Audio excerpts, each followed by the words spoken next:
Hello, everyone. It's Michelle Maher here, and I'm joined with Michelle Butt this afternoon. Thank you so much, Michelle, for giving me your time to talk about what we're going through, what we've been going through the last almost 4 months now, and how to keep a positive mindset while getting creative and pivoting in our life and our business. So, thank you, Michelle. If you want to just give us a few words on who you are and what you are all about. Oh, thanks for having me. I think this is so great. I love this idea. So I am a facial intelligence expert, which means I read faces for a living, but the focus of the work, especially now, and I guess we'll get into that, is really creating a new methodology to help entrepreneurs, particularly coaches, consultants, and mentors, to use facial acuity tactics to help them navigate and close more of the one-on-one sales interactions that they're having, especially now with the new environment that we're in. Right. Oh, okay. All right. That sounds great for sure because as we know, the new environment that we're in is only online, and of course, for coaches, operating one-on-one is their best avenue of business as well. So Mm-hmm. definitely, that's a great concept that you're talking about as well. So. As we were saying before we got online here, I started doing these because I was finding myself really consumed with the whole black hole of fear as things got shut down and everything got very negative on social media. And so it just, I knew that I know so many incredible entrepreneurs who have so much to offer to the world. So I just decided to start doing these interviews and talking about, dealing with the whole situation. And what has been important throughout, I think, like we were glued to the news. I know I was at the beginning because everything was changing on an hour to hour basis. And now what I've found is I've really, the last 2 months at least, if not even 2.5, I've totally stepped away from the news. It just doesn't serve us, in my opinion. It's all fear, fear, fear, and you can get updated to know what's happening, which of course we have to. We have responsibility to know what's happening and to stay safe and keep everybody safe. But you can just get so consumed into the fear, and that really doesn't serve us well at all, Yeah. at all. And what Yeah. was your kind of your experience at the beginning as well? Well, at the beginning, I think for me, it was very much the same in a sense. I think for me, it was more frustration because I had over the latter part of last year really been already kind of pivoting my business to be more of a speaker trainer model. And so I was doing a lot of, live events and making contacts with corporations and associations to do that kind of work and share these techniques in those bigger Person. arenas and in those in-person kind of interactions. And then all of a sudden this COVID stuff happened and that completely went away. And Mm-hmm. so it was like, okay, holy crap, now what do I do? And so, like you and I were saying before this, a lot of people started just doing stuff for free. And as much as in my heart I felt, oh, this is so nice, people are serving, the business person in me said, this is going to backfire. You can't do that right now because once you start doing a lot of stuff free online, then people are going to start thinking, okay, well, if you offered it for free 2 months ago, why should I pay for it now? So my initial instinct was, oh, I could jump on the line and talk to people about this stuff, especially how to deal with things and do all these free webinars and do everything. But there was something in me that said, take a step back and just pause because you might start doing something that you can't change later because it's going to feel disingenuine. If somebody says, well, you gave me that for free in February or March, and now it's the same thing and you're not going to Right. give it to me. And not that Yeah. people wouldn't understand, but the financial position that people were in March, they're probably still in April, so, or May or June, or now we're in July. And so, Yes. we have to change everything. And so for me, the best thing to do was take a step back and just get used to the new normal. Like, fortunately, I had the ability to not have to worry too much about not having business income for a month or two, if that is what it meant, to just regroup out of a strategic plan, not out of panic and fear or jumping on the bandwagon that everybody else was jumping on at the time to. Right. Yeah, that's true. I think at the beginning, I know for myself, I just jumped into doing these interviews because I felt like I just felt like I had to do something. And I, just like you, I had events booked. But of course, like I made a conscious decision this year to make sure that I had vendor tables at events that I strategically picked out.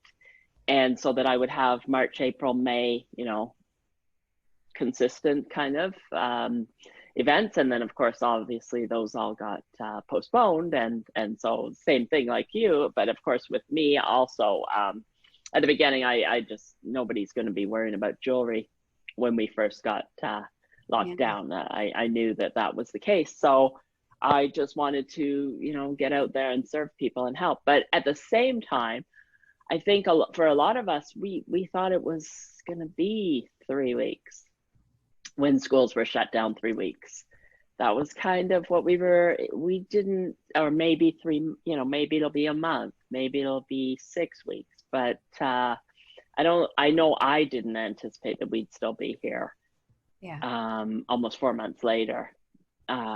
So I don't know if some of those people who jumped on the bandwagon of free thought the same thing, that it was temporary as well. Yeah, and I think that may have been the case, but I think that as human beings, we tend to jump to panic and fear first rather than stepping back. We're very reactionary and we're not so much, responsive. And a long time ago, someone said to me, respond, don't react. And so in the moment when I felt myself thinking, oh, I got to react like everybody else did, that message came back and said, just sit back and respond. For when the kids didn't go back to school after 3 weeks, and I was like, okay, no one really knows where this is going to go. Like the infrastructure of the education system, they were just really just playing it by ear. They had no contingency around it, nothing. And so that's the way we're all navigating. And it's not a bad thing in the sense that we're learning how to think on the fly and change things up.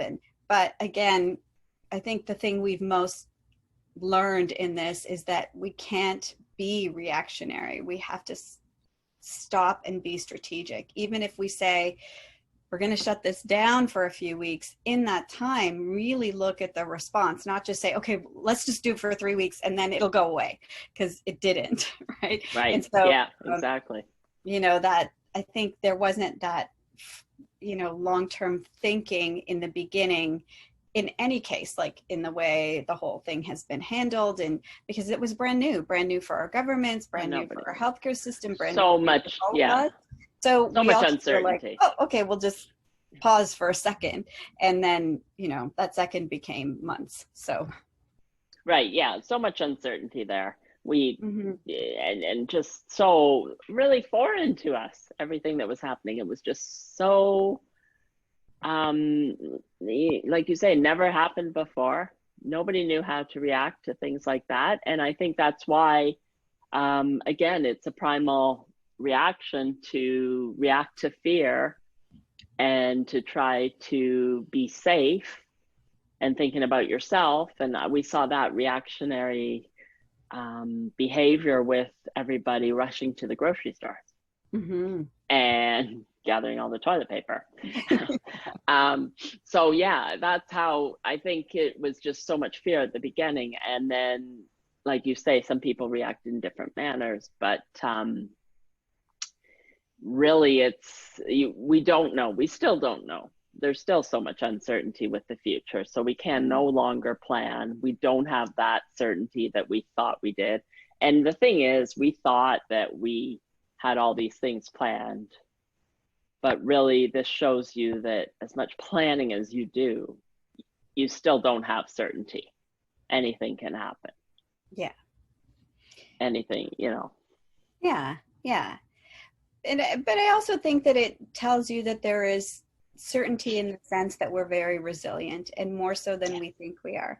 And the ability, and having a plan isn't a bad thing, but the ability to make that plan flexible and not lose it when the rigidity of it is called into question is really where the nuance and the work of us as human beings have to be. You know, we're very much used to being 9 to 5 kind of people. And, you know, that's especially our North American society. That's how we live our lives. And all of a sudden, nothing's 9 to 5, you know, like I have 4 teenagers. So half the time they're up till 2 or 3 in the morning, and they get up at 2 or 3 in the afternoon.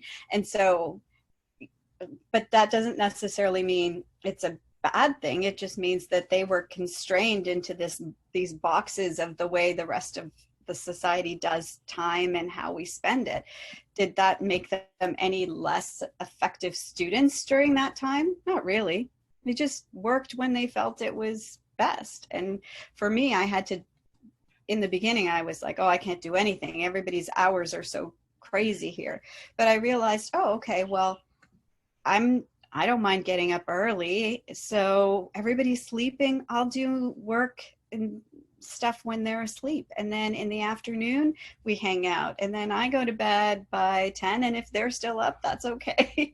You know, because it's just, you know, adjusting our timelines then to match our life rather than cramming our lives into other people's timelines. Right. Yeah. And that's totally true. And with respect to the resilience, it shows, you know, just looking at us almost 4 months later and what people have done through this period of time, the fact that all of these big businesses were able to bring everybody working from home just like that. You know, it's really, it has been a test of resilience for a lot of things, but it also shows how we can adapt very quickly. Yeah. And we thought we couldn't before. Like we would have, you know, and who would have ever said that, like the banks were always against working from home. I know when I worked at the bank, it was that case. Just didn't feel that everybody would get you know, be as effective and efficient in working from home, but obviously had no choice. And then everything shutting down the way it did, like even Las Vegas shutting down.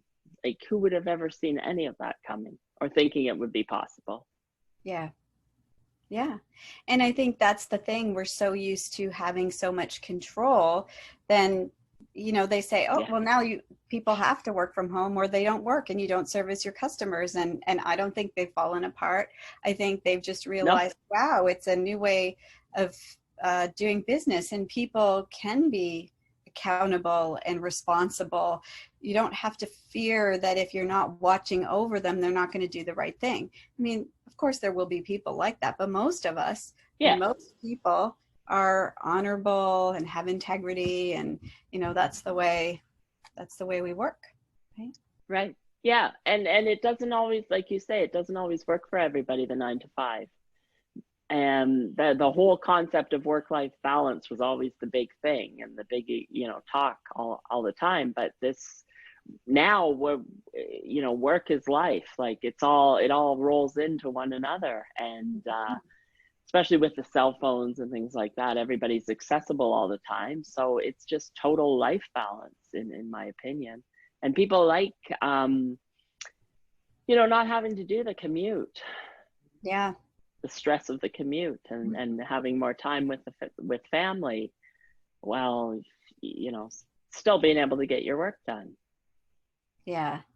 Yeah. And I think that's an interesting thing that's happened. I mean, the nuclear family has certainly gotten either stronger or been tested really a lot during this time. Yes. However, I think the biggest downside is we've lost that sense of community, potentially that physical connection that we have by getting together in community. But then again, it's pivoting, like doing things like this that you're doing to stay connected, to have other people know how they're feeling and connected to them, or all the networking that's now done online. It's still possible. It's just different. And, you know, as human beings, I think some of us would rather be in physical proximity for that connection, but, you know, it doesn't mean that you still can't build connection online. And that's kind of the beauty of this happening now in this time when we have these technologies that allow us to still be connected to each other.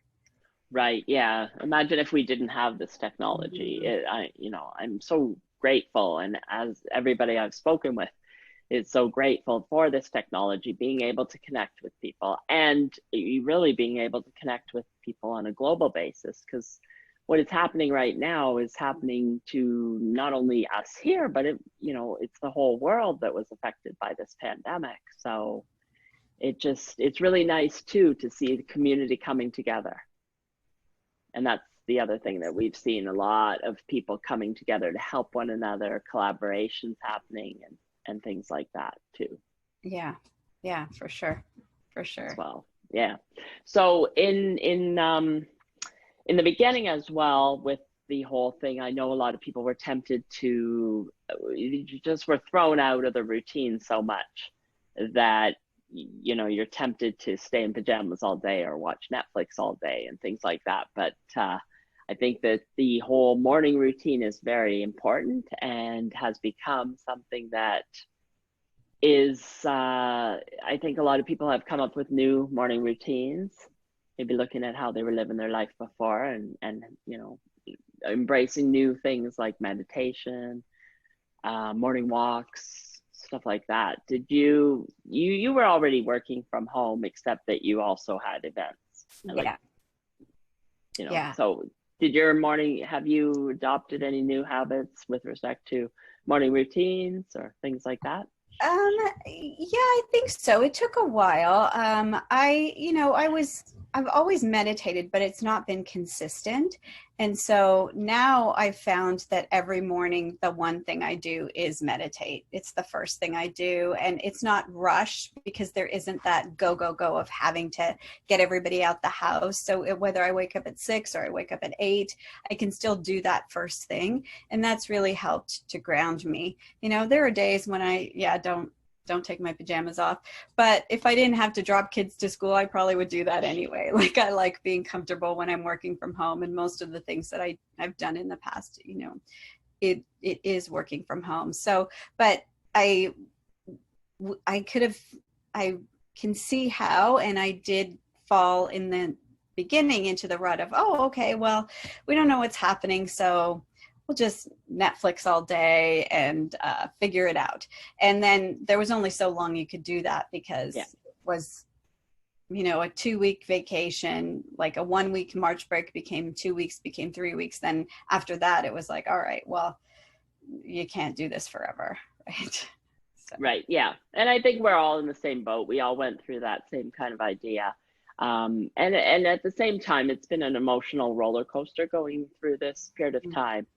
Even now, I can still have, different things you might see in the news, or that somebody says, or something happens that they'll put you down again into feeling worried about the future, feeling down, things like that. And I found myself still to, be a bit on the emotional roller coaster through this period of time. And that's fine. You have to embrace those emotions and not try to suppress them, because it's understandable. This is a huge event that we are going through. Yeah. And I think we have to, as human beings and people who are different and also similar, we have to honor everybody's position. So, here in my house and with me, there are things that I can live in fear of. There are things that I'm afraid of, things that have happened that have been very, very tragic and thrown us off course. For me, this illness and the potential of getting it isn't one of those things that I fear so much. for me, I have always said, well, you know what, if we get it, we'll fight it. You know, it's the way it is. And Yeah. but that's been my experience and my attitude around it. I have friends and relatives who have different physical circumstances. They're in a different age group. They have different mental and, you know, emotional thoughts around illness and germs and all those things. And they are Right. they've lived in very much more fear than we have. And even as things have started to relax, I don't see my sister. She just does not want to break her little bubble. And she does, Right. you know, it's just, and so I have to honor that and honor that that's her, the way she copes with this potential tragedy and how she wants to move through the world. And sometimes why I kind of stayed away from the media after a while was that I felt people were being really judgmental and Yeah. you know, or living from so much fear or living from no fear at all. And so my children and I have had to find this medium that works for us, where we're cautious and respectful and helpful to the society and honoring what will make us and other people feel comfortable when we are around them, but still hold on to our own sense of health and well-being that comes from our positivity and the you know, attitudes we have around illness and, you know, other things that have happened to us that are way worse than potentially catching a really, really, really bad flu. So so, you know, I think that's been one of the hardest things in this lockdown, is to navigate the judgments and other people's perspectives without being judgmental and without feeling judged by the way we are living based on our model of the world.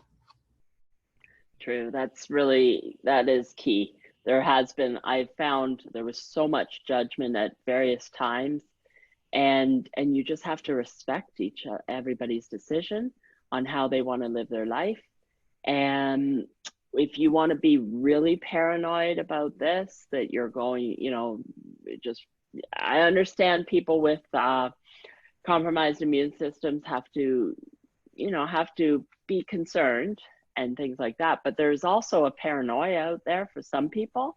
And all it's going to do is propel you into more fear, more fear. And if you get consumed by fear like that, it affects your immune system, suppresses it, and makes you even more susceptible to getting the virus in the first place. Yeah. There's so much that in the whole world of epigenetics and listening to Dr. Joe Dispenza, there's so much that your mind can do to your body. And we know it is the case. There's evidence to that fact. So it's not healthy for anybody to get so wrapped up and consumed by the fear. Sometimes you just have to realize that whatever is meant to happen is going to happen. Mm-hmm. Mm-hmm. And there's a higher intention to that. And I think that is what we have somehow, you know, we tend to lose sight of when things start changing and we feel like we're out of control of that change, is that there is an intention to that. And I'm very much a Dr. Joe follower like you. And, you know, when this all started, I came across an Abraham, do you know, like Abraham Hicks? And I hadn't listened to them in a really long time. And, you know, the message was, you've been asking for this, for change, for a slowdown, and there's momentum building here. And this may not have been the way as a human species you thought it would happen, but it is a result of all the things that you've been asking for. So just enjoy the ride, you know, just enjoy the ride, let it all play out and do the best you can and find, you know, peace in whatever way that means for you. So if it means that you are a mask wearer all the time and you only, you know, go out and only see 5 people or never leave your house, then that's okay. And if you feel like, oh, I'm safe, and if I catch it, I'll still be safe, then that's okay too, right? Right. Yeah, true. Exactly. And if you look back to how we were living our lives, you know, society was so fast paced and always worrying about the future. Sorry, not worrying about the future, but worrying, where's the next place I have to be? And we never actually took the time to be present. in any situation, we would always be thinking of the next thing and planning the next thing and rushing from one place to another, things like that. You know, people all different, kids go into different directions all the time, different events, things like that. And it's just not sustainable. We were never sitting and being present. And now we had the time to actually sit and be present with our thoughts, because you really can't plan so much for the future, especially when we were in that period when you know, nothing was open. There was really nothing to keep you busy with exterior to the home. So yeah, we've had the chance to be present and sit and actually think about, what are your values, what's important to you.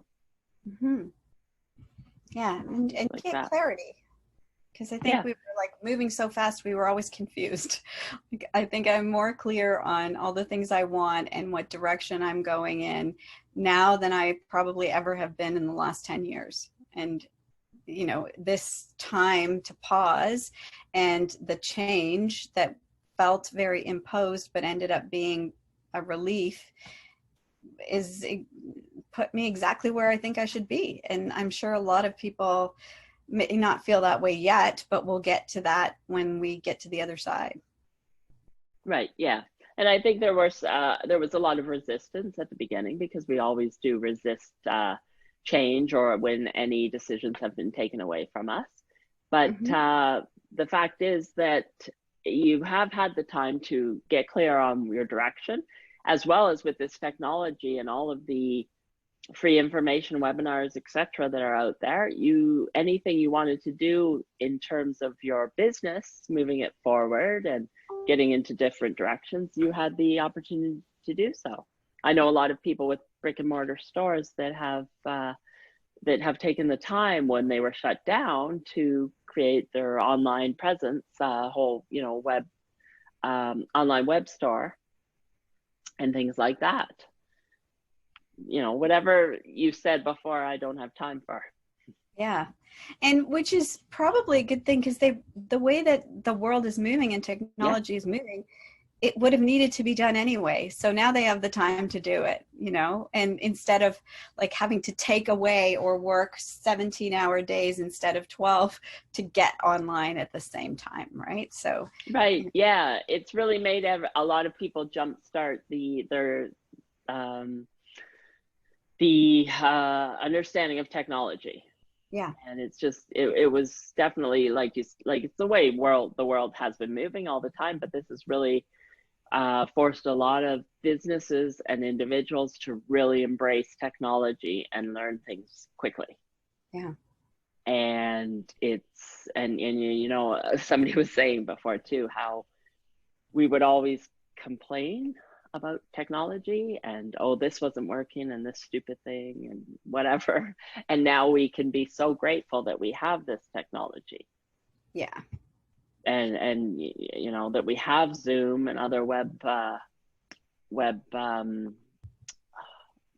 can't even think of the word, but web conferencing technologies to do these meetings and networking and online events now that were live events that are now being held online, and big ones too, right? Yeah.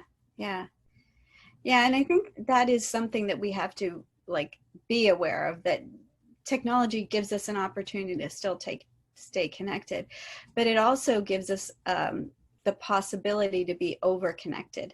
And because there's so much exposure and the ability to get access to anything so fast, then I think that kind of worked potentially against us, in the sense that it maybe up-leveled the panic and the fear, because, you know, all of a sudden you have so much more access to all of the news and all of the news flashes and all of the deaths and and if we weren't living in that era, we might not have all been so panicked, because, you know, just because some little town in Kentucky people decide they're going to take all, and I'm just choosing a place out of nowhere, it means nothing, but take all the toilet paper off the shelves at Walmart, then you see that and one person posts a picture of it, and then all of a sudden everybody says, oh, there's going to be a toilet paper shortage, and the whole world panic starts. right? So if we didn't have as much access to all of it, potentially we might not be as reactionary.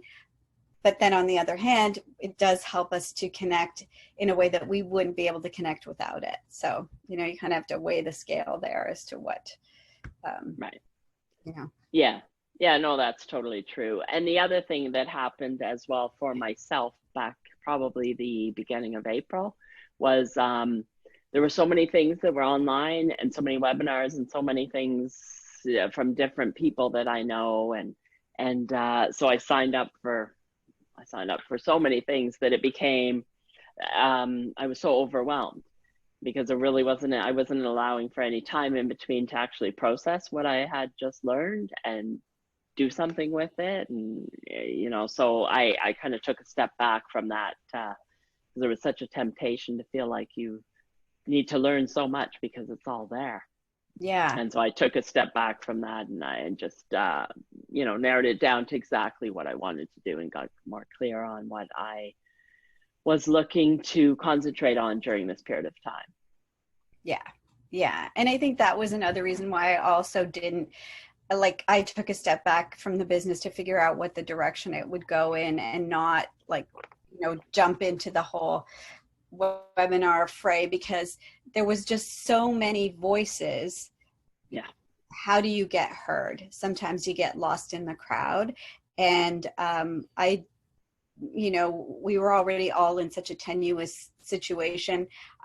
You know, for me, I felt, oh my God, if I do all this stuff and then I get lost in the crowd of 1,000 people, like you said, signing up for everything, then that's potentially going to be more discouraging for me than if I just wait and, you know, come back into the business platform when I'm more sure and everybody's less panicked. And then I'll be able to find the right fits for me easier than if they've got 1,000 other hands waving in front of them as well. Right. Right. Yeah, that's totally true as well.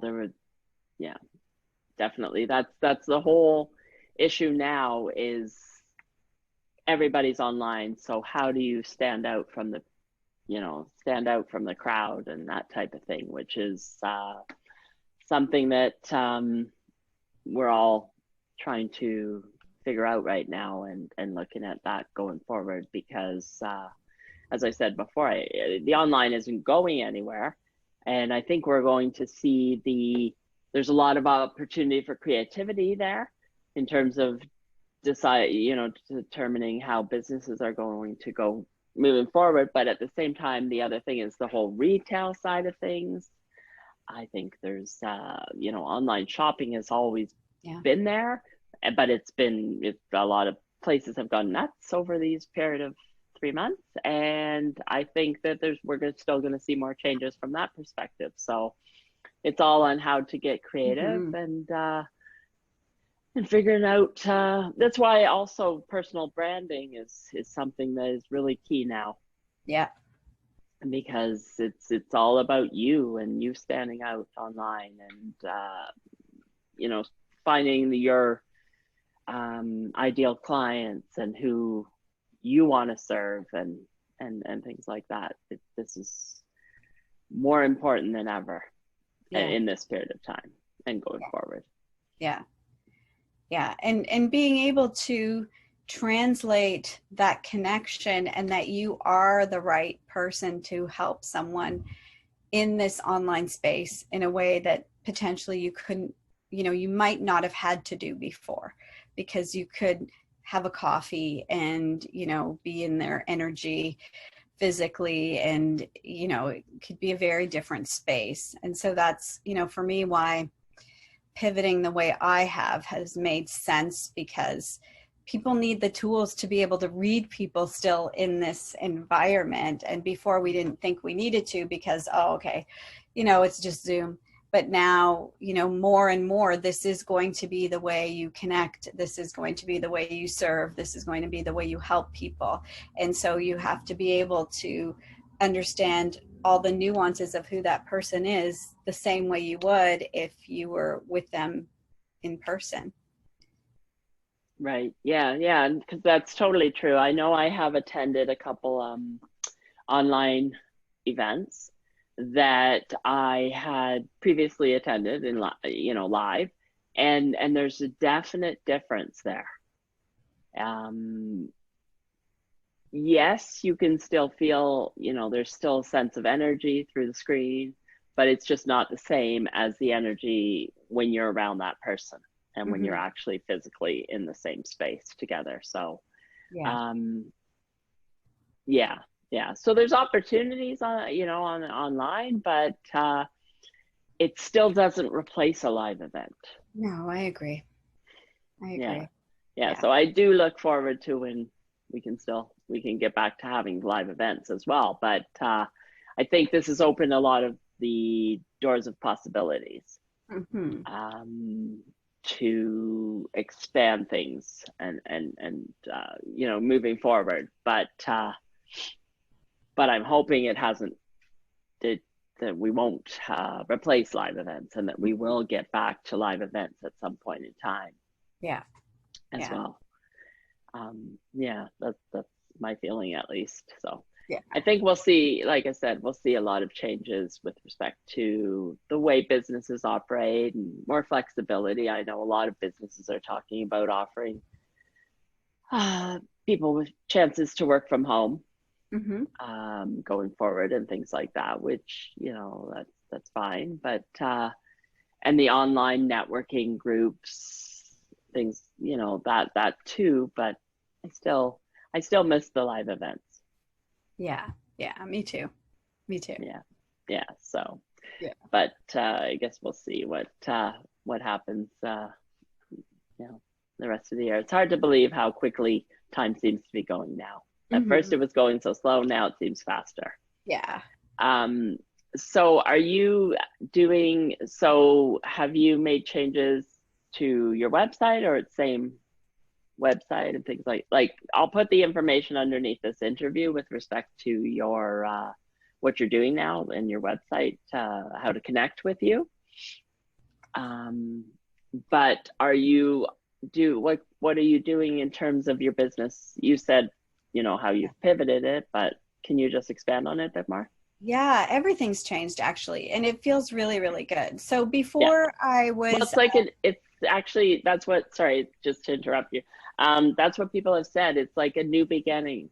Mhm. A lot of this is giving us a chance for a new beginning. I know myself, I was working on my branding right before in January, and I had just done a photo shoot in March. So I'm working on behind the scenes on that kind of my branding and messaging on my website and things like that going forward. So again, it's like a new beginning for us. Yeah, yeah, and I think, for me it was like, okay, I do this really unique thing. I read faces, and before people were Hmm. like, oh, that's cool, that's great, but there was never,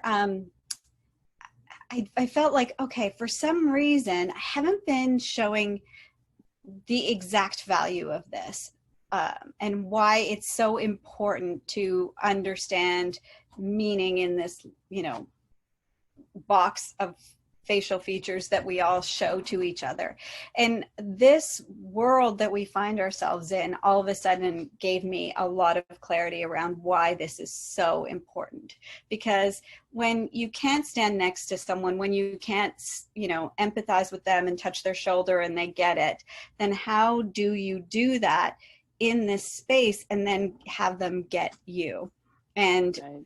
the only way to do that as effectively as possible is to really read what their features are telling you and then reflect that back in your language and in your body language to some degree, in a way that then they feel most comfortable. And because we're in this space, a lot of us as coaches and consultants, we want to help people. People are very much needing resources, but if you can't, in this sea of so many coaches, if you can't let them, when they come to you, to verify if you are their resource, if you can't convince them that you are, then they're just going to go to the next person.